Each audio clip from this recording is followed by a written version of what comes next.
the man who lived a fake life.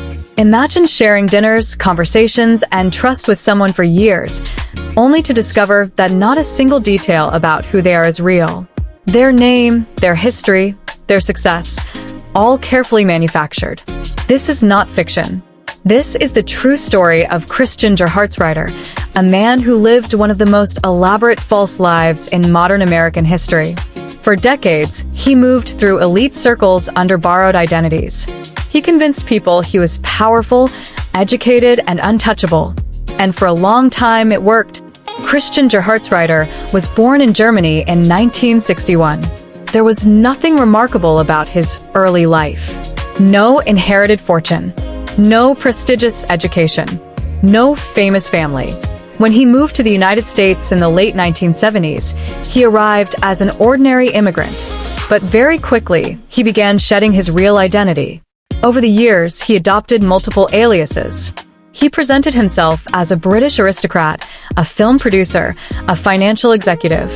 Eventually, he settled on the name that would define his legend, Clark Rockefeller. The name alone carried weight.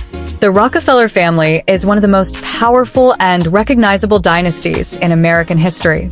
Gerhartsreiter understood something fundamental about human psychology. Authority does not always need proof. Sometimes it only needs familiarity.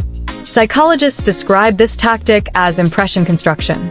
Instead of inventing elaborate details, he used vague statements, confidence, and silence.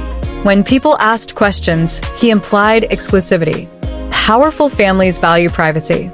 Wealth whispers. Mystery became his shield. He dressed simply but expensively. He spoke calmly, never over-explaining. He attended the right events, lived in the right neighborhoods, and surrounded himself with educated people. Most importantly, he mirrored expectations. People did not believe him because he proved his identity. They believed him because he fit the role perfectly. For years, no one challenged him seriously. Friends, neighbors, and even his wife accepted the story. This is where another psychological factor appears: cognitive consistency. When a story aligns with what people already believe about the world, they stop questioning it. Red flags become background noise. But cracks existed. He avoided documentation. His stories changed subtly. He had no verifiable employment. Still, people looked away. Confronting a lie this big would mean admitting they had been fooled. The human mind resists that. The illusion began to collapse in the early 2000s after his marriage fell apart. During a custody dispute over his daughter, his behavior became increasingly erratic. In 2008, he kidnapped his child during a supervised visit and fled. That single act triggered scrutiny he could no longer avoid.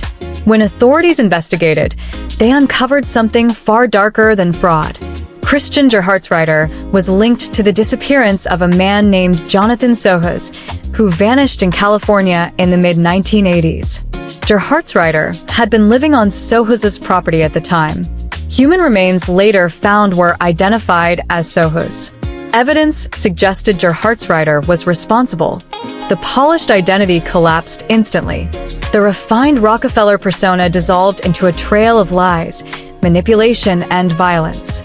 In 2013, Gerhartsreiter was convicted of first-degree murder and sentenced to prison. The story forces an uncomfortable reflection. His deception did not succeed because he was uniquely brilliant. It succeeded because people are wired to trust confidence, status, and narrative completeness. We believe stories that feel whole. We trust people who perform certainty. Christian Gerhartsreiter did not just fake a name. He hacked a social system built on assumptions. His life shows how easily identity can be manufactured when no one wants to ask the wrong question. The most unsettling part is not that he lied. It is that for years, no one stopped him. Not because the truth was hidden, but because belief was easier.